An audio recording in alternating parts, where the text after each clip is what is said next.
Oi gente, tudo bem? Vamos dar continuidade às nossas videoaulas de teatro, nessa sequência de vídeos que nós vamos falar da história do teatro, com enfoque lá na Europa ainda. Lembrando que esse conteúdo ele é todo resumido, ele é super mega resumido.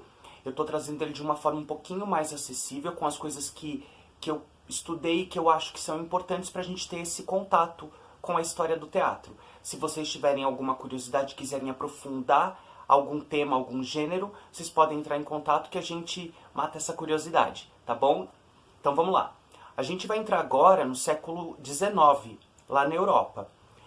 Nós viemos no vídeo passado, falamos fizemos uma comparação, né? Falamos do Siglo de Ouro e fizemos uma comparação entre a Poética de Aristóteles, que foi publicada em 335 a.C., com a publicação do Arte Nuevo de Hacer Comédia, do Lope de Vega, que vem propor uma reestruturação, né? uma nova forma de se fazer teatro. E aí, isso acontece no final do Renascimento e início do Barroco. Isso vai acabar tomando uma grande proporção e vai vai entrar em contato com muitos dramaturgos da época. Tá?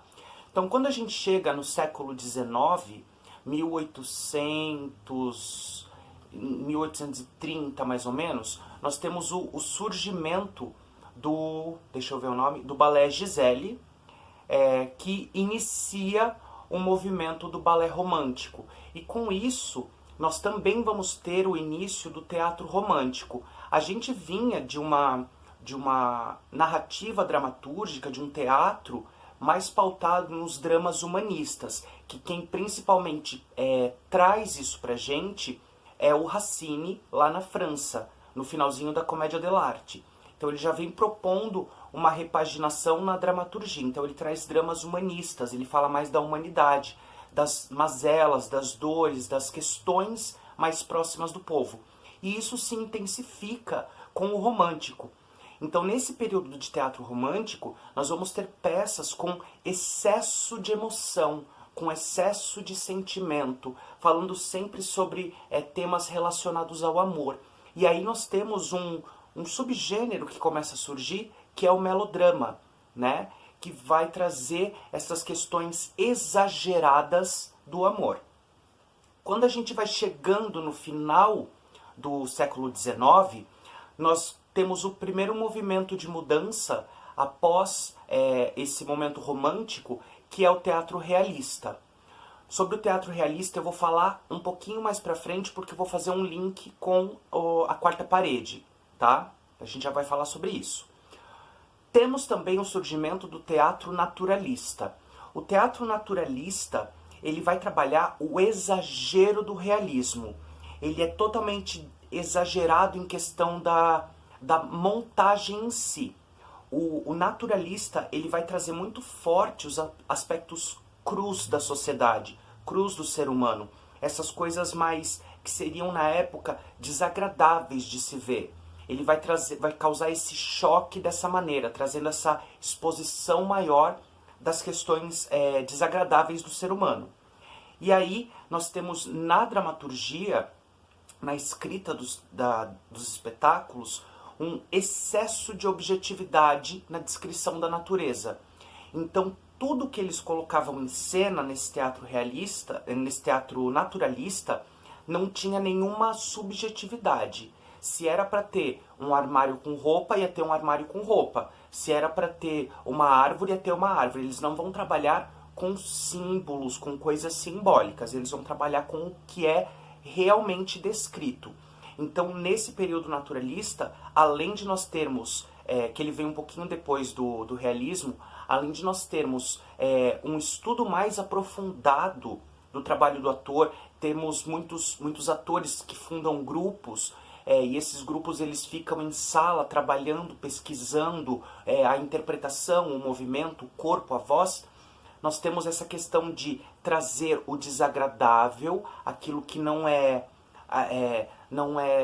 fácil de falar, aquilo que não é esteticamente delicado. Nós temos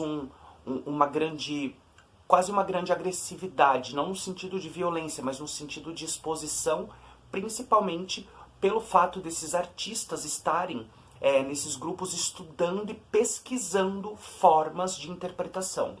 Então isso causa um choque, porque a sociedade não estava acostumada com essa estética, né? Nós viemos daquele momento romântico, onde era o excesso do romantismo, onde a gente tinha o melodrama, e aí vem o realista e logo após ele nós temos o naturalista, com esse excesso de informação, excesso de objetividade e principalmente uma descrição extremamente minuciosa de todos os elementos que precisavam ter em cena. Nesse período do século XIX, nós também temos lá na Europa movimentos acontecendo que surgem as operetas, os vaudevilles, que são o movimento inicial de um teatro musical que acontece. Então as operetas elas eram geralmente espetáculos que mesclavam música, canto e dança e que eram mais acessíveis ao público, diferente da ópera, que era muito longa, que era muito rebuscada. Então a opereta ela vem de uma maneira mais simples, com temas um pouco mais leves, mais cômicos, para criar essa acessibilidade ao público, para trazer para a opereta as pessoas que não tinham condições de acompanhar, de prestigiar uma ópera. Temos também os vaudevilles, que acontecem em cabarés, que são espetáculos com pequenas esquetes, pequenas cenas, permeados por canto, por algumas coreografias, sem um fio condutor. As coisas aconteciam, terminava, vinha um número de música, vinha outra cena, vinha um número de dança, então elas não tinham uma conexão dramatúrgica. Quando a gente começa no realismo, que é o grande mote desse vídeo, falar do realismo da quarta parede, nós temos lá na Rússia um cara muito legal chamado Konstantin Stanislavski, que eu vou falar dele um pouquinho mais pra frente, num outro vídeo, porque é um assunto longo. Ele é o grande precursor do estudo do trabalho do ator, propriamente dito. É ele que começa a elaborar pesquisas de interpretação, ele começa a publicar o trabalho, ele começa a investigar o fazer teatral. Então ele que dá o pontapé inicial nessa parte mais de pesquisa teatral. Stanislavski trabalhava muito com o realismo.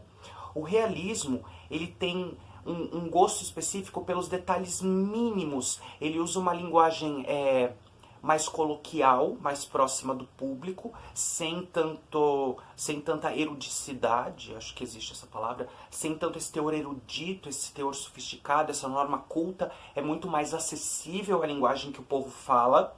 Vai falar muito de temas familiares, temas regionais. Cada dramaturgo usava muito questões da sua região, fatos da sua região, essa grande paixão pelo lugar onde se vive. Então eles vão trazer temas familiares, temas regionais, com excesso de informação nas rubricas, com excesso de descrição.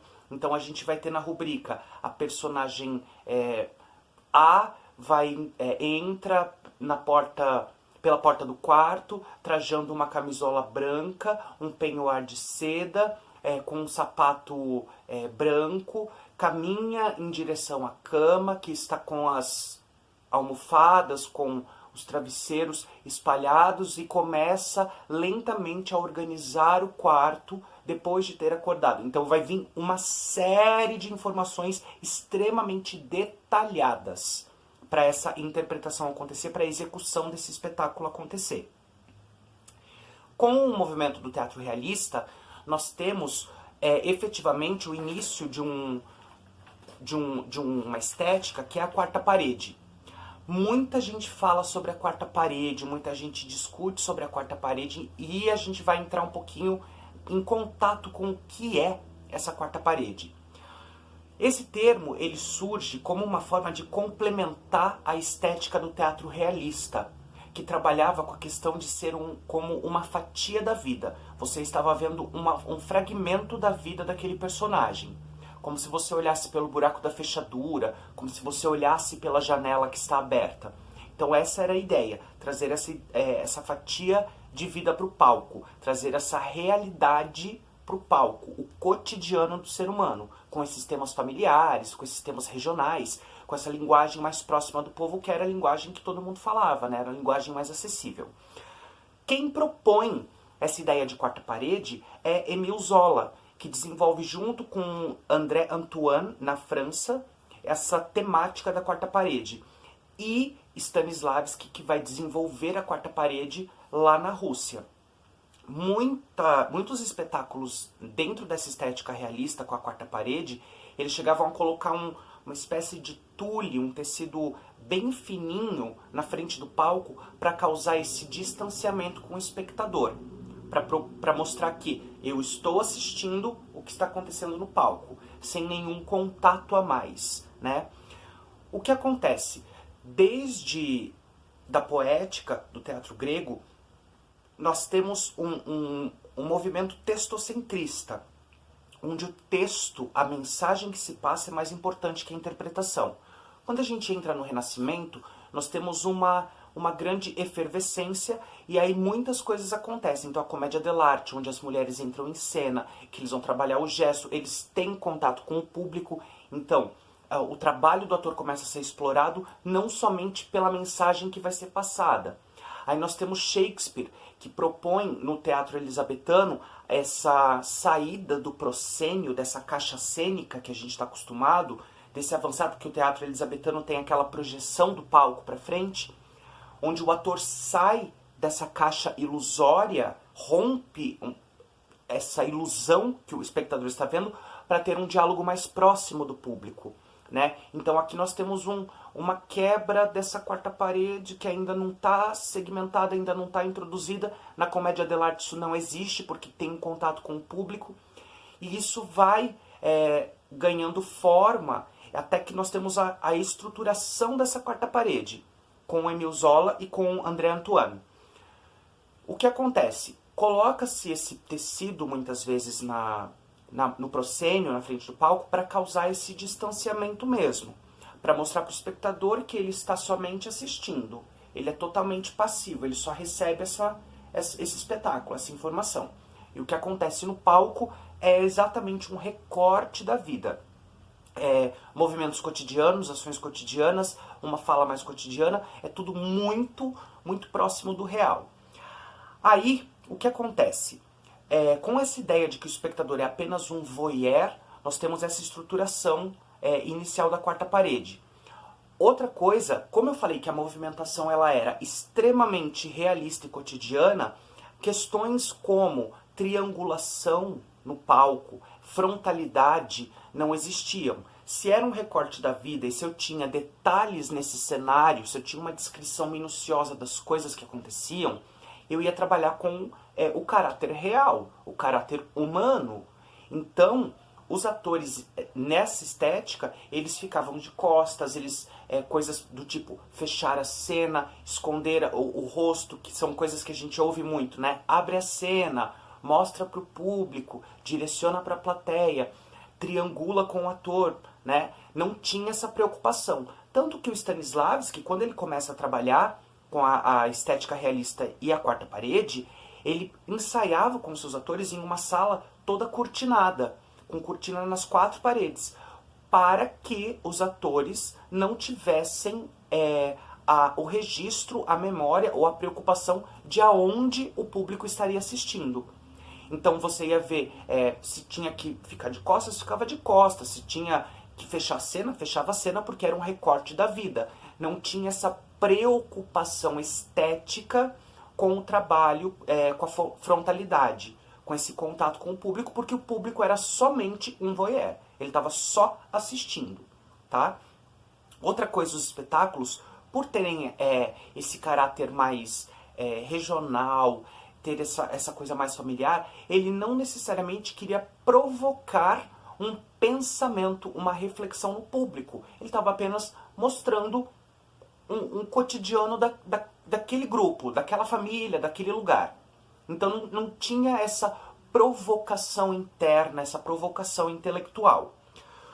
O que acontece? Nós vamos ter essa quarta parede sendo desenvolvida até quando a gente tem Luigi Pirandello, que em 1921 estreia o espetáculo 6 personagens à procura de um autor.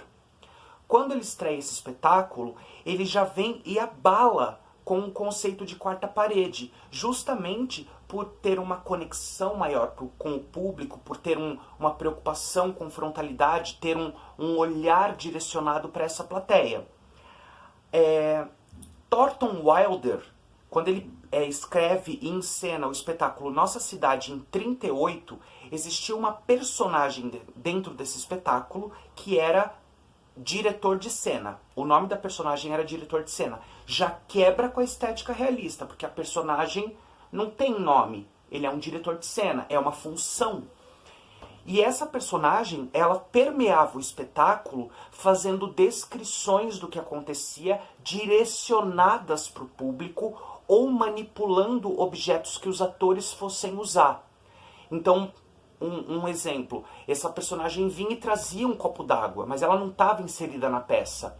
Ele fazia comentários, ele dialogava, ele movia coisas. Então aqui a gente tem uma sedimentação dessa ruptura da quarta parede, porque a personagem diretor de cena tinha contato direto com o público e manipulava as coisas e explicava as coisas que aconteciam em cena.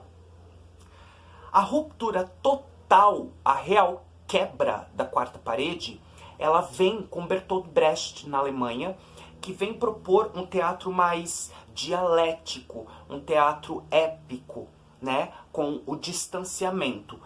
Essa quebra da quarta parede começa, ela se sedimenta com Brecht, porque ele faz questão de mostrar para o público que o que está acontecendo em cena é teatro. Então, o processo de construção brechtiana, ele também vai numa vibe diferente do que o Stanislavski propõe. Embora eles tenham coisas que se complementem, coisas que se encontrem nas pesquisas, elas são bem diferentes. O Brecht propunha não a empatia com a personagem, não o amar a personagem, né? Mas sim o distanciar-se dela. Você se afastar como se o ator visse de longe essa personagem. Então o teatro épico do Brecht vai trabalhar muito com essa exposição do teatro, essa exposição dramática, mostrando o tempo todo, reforçando pela própria estética, pela própria atuação, esse distanciamento. Os atores trabalham com essa ideia de distanciamento. Existe a preocupação também de expor questões sociais, questões do próprio autor, reflexões para mover alguma coisa no público, para que o público começasse a refletir. Então, além disso, nós temos a proposição de ideias, de reflexões no espectador. E o Brecht trabalha também com o teatro musical. Só que o musical do Brecht, ele tem uma formatação bem diferente do musical que a gente conhece, que é o mais forte, que é o modelo Broadway, né? E o próprio teatro musical brasileiro. Ele tem uma função diferente, onde ele mostra na música uma reafirmação do que foi dito, e essa reafirmação, essa repontuação, ela vem não como a personagem cantando, mas mostrando sim o virtuosismo do ator que canta. Então era uma quebra total dessa ação que acontecia no palco. Isso continua quando a gente entra, isso nós já estamos, isso acontece no século XX. Quando a gente tem as encenações das peças de teatro do absurdo com Samuel Beckett, como por exemplo Fim de Jogo, ele coloca na peça falas para a personagem Ham e Clove que não mostram o público sendo ignorado, onde eles direcionam exatamente o que eles querem falar e principalmente trazendo para essas personagens o próprio pensamento do dramaturgo, a própria provocação de uma reflexão.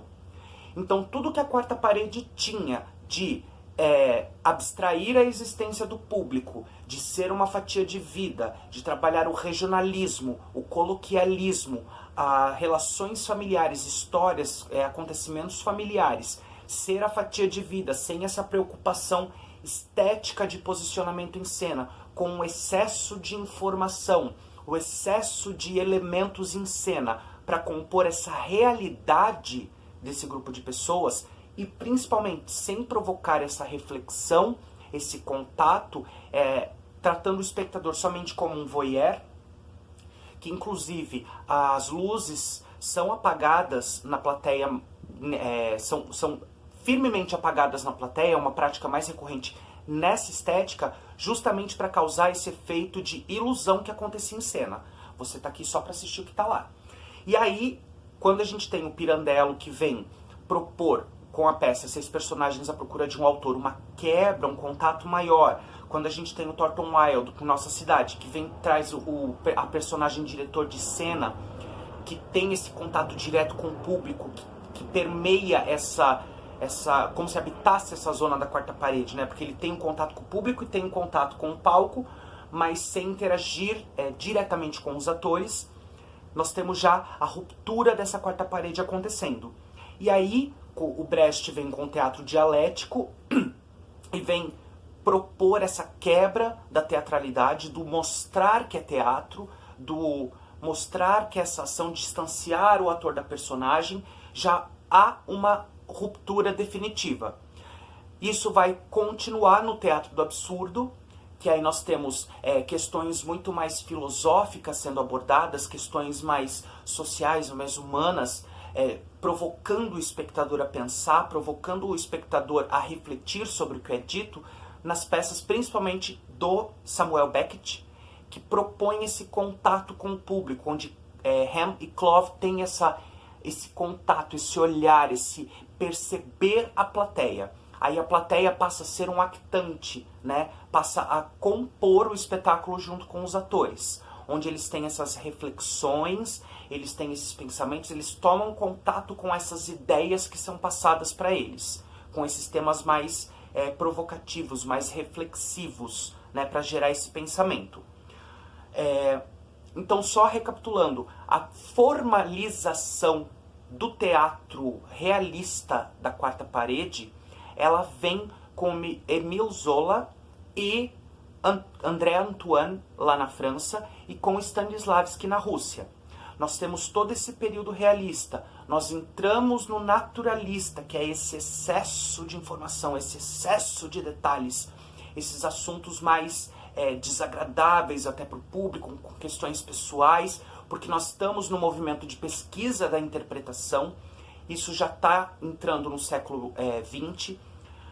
Quando a gente vem para o século XX, lá no início do século XX, deixa eu só confirmar a data, em 1938, com Thornton Wilde, que propõe o diretor de cena. Antes disso, nós temos me perdi.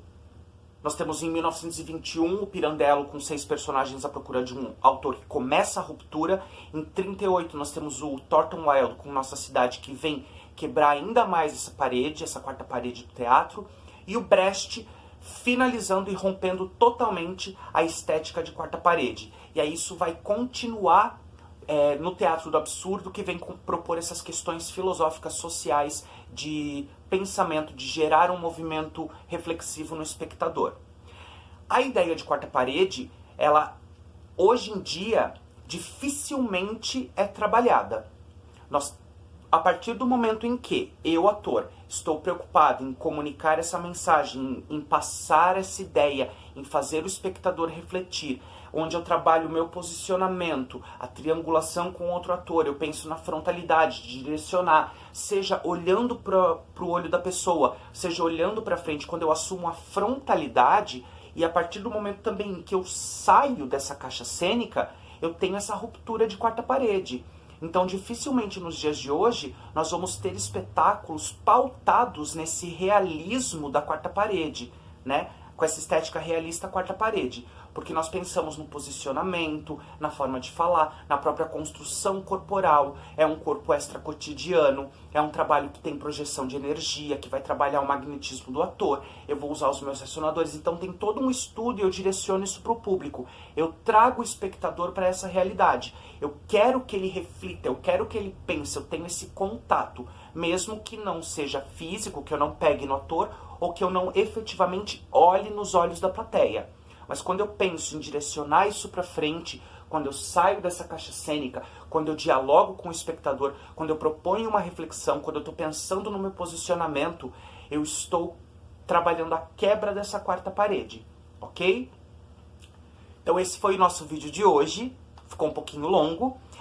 Na semana que vem eu vou iniciar o movimento de aulas teóricas, vou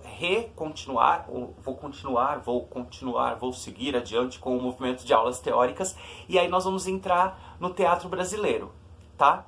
O teatro brasileiro, ele é muito legal, ele é muito importante, ele vai passar por várias questões importantes e vão ter coisas que aconteceram rapidamente aqui no Brasil e que a gente já ouviu, que a gente já teve contato, que foram coisas que aconteceram na Europa. Então a gente vai começar a fazer uns links desse movimento teatral brasileiro até chegar nos dias de hoje no teatro que é produzido aqui no Brasil. Porque é muito importante a gente falar do teatro brasileiro, a gente conhecer a história e os nomes dos artistas brasileiros que lutaram, que pesquisaram, que carregaram essa arte teatral aqui no Brasil, ok?